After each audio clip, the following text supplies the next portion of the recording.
દીકરા દીકરીનું લગ્ન થાય અને દુલ્હા દુલ્હન ફેરા ફરે એમાં પહેલો ફેરો છે એ ધર્મનો ફેરો છે અને ધર્મના ફેરામાં કોણ આગળ? વર આગળ, કન્યા પાછળ. પુરુષને ગોર બાપા એવું કહે છે કે હે પુરુષ, તું વિવાહ ગ્રંથિથી જ્યારે જોડાઈ જા ત્યારે તારો પહેલો ફેરો છે એ ધર્મનો ફેરો છે અને હે પુરુષ, ધર્મના ફેરામાં તારે આગળ રહેવાનું છે, કન્યા પાછળ. પણ હવે આજકાલ કલિયુગ છે, કલિયુગની અંદર આ ધર્મનો ફેરો ઉલટો થઈ ગયો છે. નહીંતર પહેલા ફેરામાં કોણ આગળ હોય? પુરુષ, અને કન્યા છે એ પાછળ હોય. પણ આજકાલ આ ફેરાની અંદર ઉલટું થઈ ગયું છે. ધર્મની અંદર જ્યાં જ્યાં ધર્મના કાર્યો થતા હોય, મંદિરોની અંદર કઈ કાર્ય થતા હોય, ધર્મનું કાર્ય થતું હોય, ભગવાનનું કાર્ય થતું હોય, એમાં તમે જો પુરુષોની સંખ્યા અને બહેનોની સંખ્યા જોઈ લો એટલે ખબર પડે.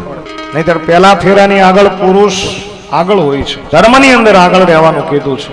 અને તમે જ્યાં જુઓ ત્યાં ધર્મનું કાંઈ કાર્ય હશે ત્યાં શક્તિ જ આગળ હશે. તમે જોજો, આ છે પહેલો ફેરો